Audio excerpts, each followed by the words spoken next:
Greetings from Skid Row's Racing. In this episode, we're going to make a spare tire tool for the van that didn't come with one. We're going to make some curtains so we can sleep in the thing. We did take it on a little road trip. That will not be depicted because we didn't really take any... Well, I took one picture. We didn't take any video of it though. So curtains, and we're going to test tow with it, and we're going to do some front end work and talk a little bit about what's to come, like airbags in the back, things like that, to make it tow even more better. So stay tuned, and there's going to be a van vlog playlist, so keep an eye on that on the channel if you like this. So as discussed before, the old spare didn't come with any tools. That is a little tube thingy to direct the little dingle hoojits. I'll grab the old camera here and describe what we're doing here. Saw a tool for like 35 bucks, and I did not want to pay 35 bucks. So while this was still up here, this piece goes through and makes it so with the tire up there, you can't get it without accessing through here. And there's like a little doohickey for security. And I bravely put some daisy chained socket extensions through and noticed that this fits right here, and you know, technically it should be wider. So what I'm going to do, I have a piece of round tube that should be skinny enough.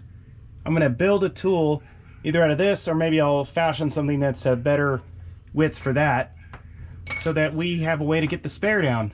And I'm still looking for a better spare tire because that one's really old. So looking through my stuff, I got this piece of totally tubular steel. Anyhow, I'm going to put that in there and kind of mark appropriately so you can still use a ratchet or a, you know, a thingle dingle here, whatever, and you know, get it down and up. So we're going to do that.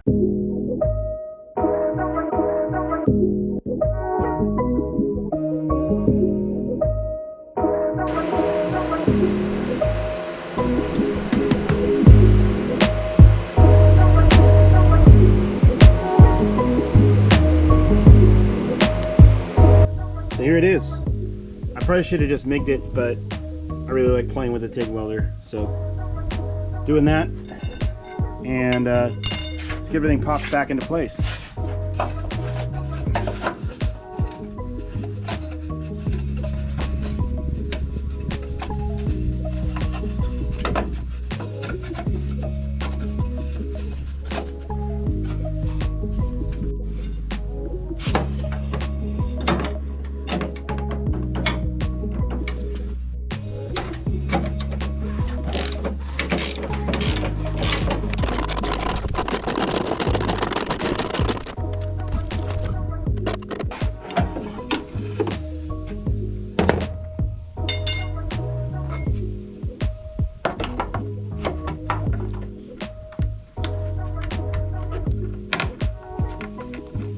Got that piece painted up.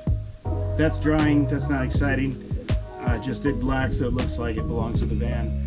It's a little crude because I made it out of garbage. In hindsight, you could just make this out of, well, you don't have to make anything. You can just buy a big socket extension. But I did this for free, so there. If you want to just keep this really simple and make one out of a socket extension, it's about 31 inches long from end to end. And if not, use some garbage and do what I did.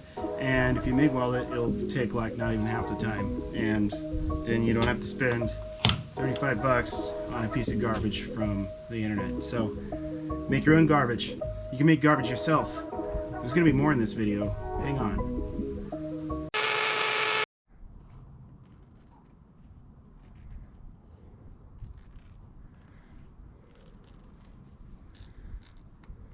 This isn't the kind of fabrication I'm used to.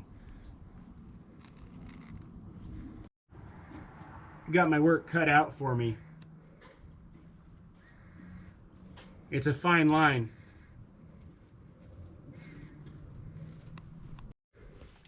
So I was gonna measure before I made the second cut, but that was out of the equation. I'm having a hard time here. I'm hanging on by a thread. I wasn't gonna make any more puns, but it kind of felt like a curtain call. All right, temporary curtains are done. Now, real van lifers can roast us in the comments. But it's temporary. Kind of thinking once we kind of get things more set up in here, because we want to do some kind of thing on the sides, some kind of insulation, all that stuff.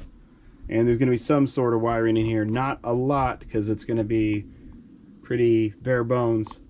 But maybe snaps, maybe nicer magnets, like magnets sewn in. There's enough extra fabric, we can probably facilitate that. And up here,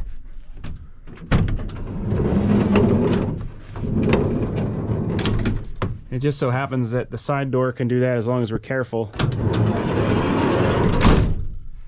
And that's closed again. So we have the start of a spot to sleep, and that ought to work. And it only looks a little shady. Now that we got a little test trip in with the vehicle and we really like it, we're going to give it a test tow before I start putting real work into it. So, see how that goes. Alright, tested the lights. All of them work except for a couple bulbs that don't work. There's other ones near them, it's okay. And this is plugged into a factory harness. Seems to be okay, except it's too close to this, so it's probably going to get scooched over at some point or something. But it plugs into the factory harness, which is nice. Originally it wasn't working, and then for some reason it wasn't plugged in down here. And those look like they fit, so I plugged them in, and we're good. So I'm just going to go with that.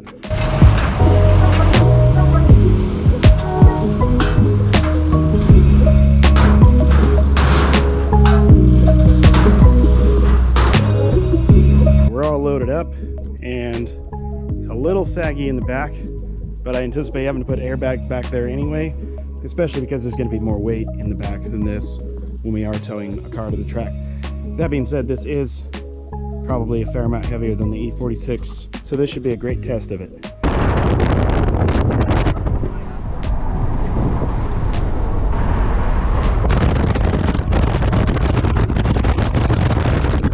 Test tow in motion.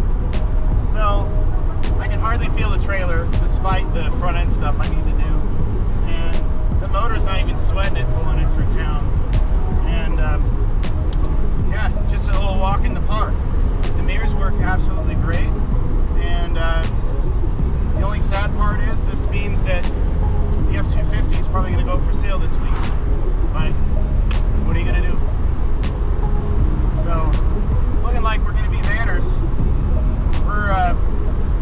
We're going to do a couple small pulls with this on this little route we're going, and then that's going to kind of really tell us what's going on both up and downhill. Because if this thing feels really stable going downhill, which is actually something like back from when I had an international pickup that I was towing, that thing would be really dangerous feeling going downhill with the trailer. And then the Ford, until I reinforced the receiver hitch, was the same way, but not as bad. So this with no airbags and the hitch it has now feels stable as a table going down the, you know, the inclines with a heavy trooper on there, then I'm sold, and then we're keeping it. Soon we're going to be getting into our first hill climb with the trailer with the new van.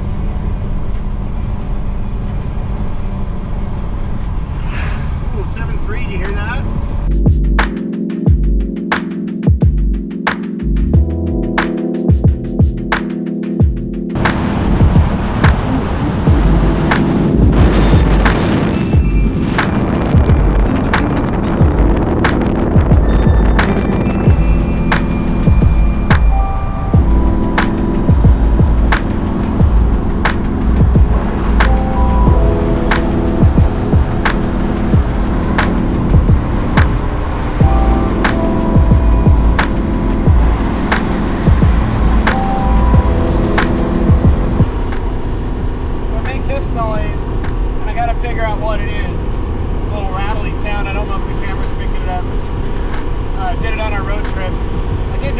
started it yesterday morning. It was kind of chilly and damp and the belt squeaked. So I'm hoping that it's something that simple, like, you know, the serpentine belt. But I'm gonna pull off the air cleaner and look in there and check that out. There's also the slightest hint of coolant smell, and it's little enough of a deal, like the temp's fine, and the, oh, here comes the first downhill. Temp's good, and, loud boy. Temp's good, and every time I check the coolant, it's like the same. So it's nothing major, but I just want to find out where it is, because I don't like that. So far those are our two things, besides the front end things I want to address.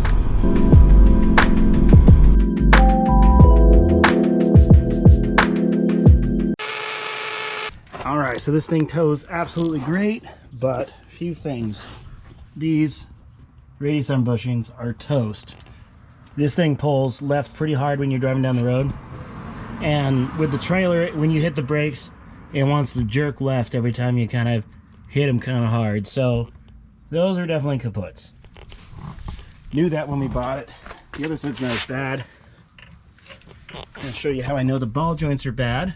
But before that, when we were buying this, had the steering cycling, and you put a finger there and there while it's moving very carefully, and you can kind of feel if there's any slack there. Don't mind that drip, that's just the AC.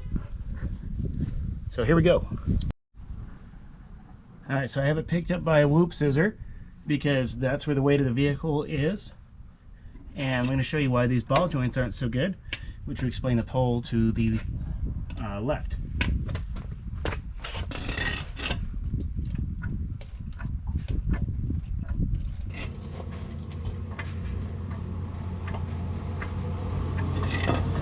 So I'm not sure if that was visible in the camera. It's not super bad, but bad enough that I'm going to do them.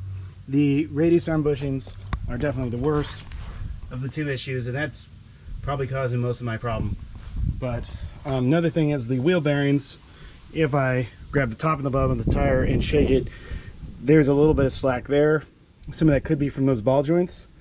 We're going to verify that first before I mess with that. I have the upper ball joints, I have the lower ball joints, and I have the radius arm bushings, which kind of go like lamb with some other stuff going on. All right, we got old.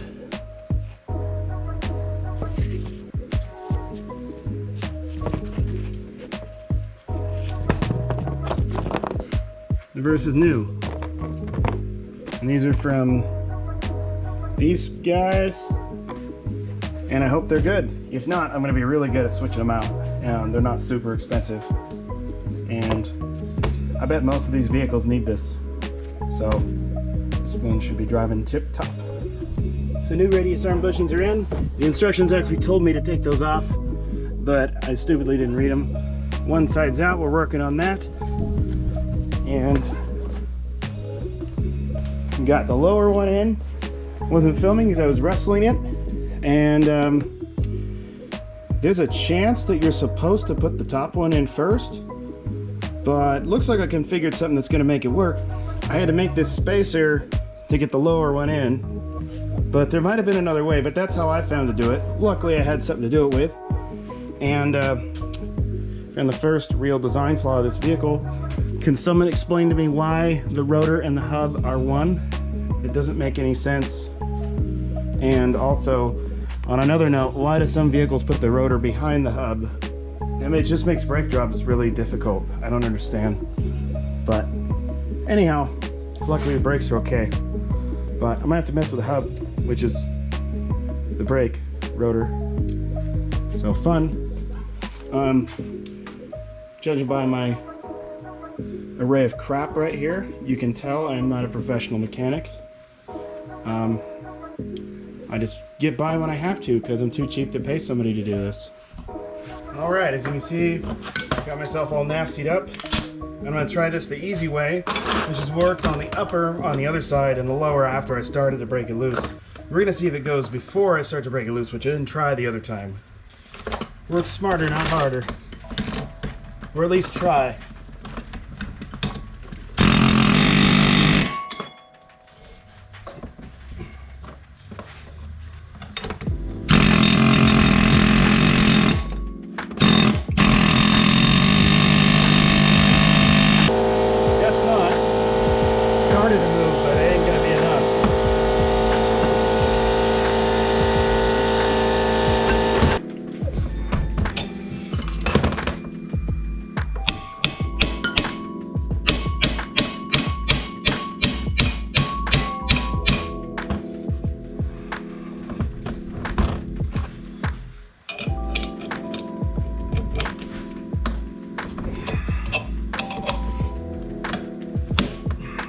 There it goes.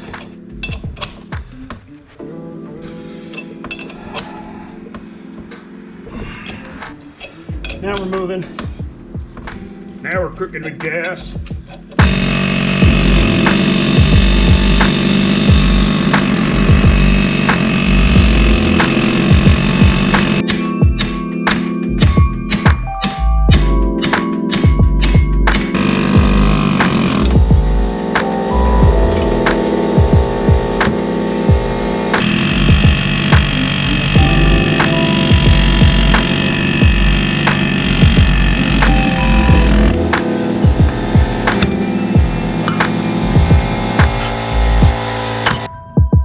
Alright, so new ball joints are installed. Probably going to re-grease them after a little bit. I still need to turn those little things, those little adjusty things, because this side, the inner part of it here was loose. Cut to some footage of that. And then I discovered this. That's pretty sketchy. And then I noticed that the adjusters aren't lined up with the, you know, the opening there. So I've actually, you know, I work at a place that does alignments. I've heard of this happening before. So PSA, that is not a good way to keep that tight. So I sprayed some oil on those. I'm going to loosen them up and try to just clock them there, leave it where it is for now, let somebody with an alignment rack adjust it for me. So got those lined up with the slot, and now they should be fine. Do the same treatment over there. Got the radius arm bushings in. Drove this thing a couple times and have not had a chance to get it aligned, but the pole to the left is completely gone. It drives perfect. It drives smoothly. It drives beautifully. And stay tuned for more action. Bought an airbag kit for it. Did some pre-assembly. The reason why they are not being installed right now is because it's getting late and I have other things I need to do. And the brackets for the U-bolt thingy looked terrible, so they have been painted and they're drying, because I can't have them just rust under there like all the OEM Ford steel stuff that rusts. So we reached the end of another video. So yeah, stay tuned for airbags and some other neat things on it. Well, many things, because the inside's pretty bare bones. We at least need a place to put stuff so things don't slide around. So stay tuned.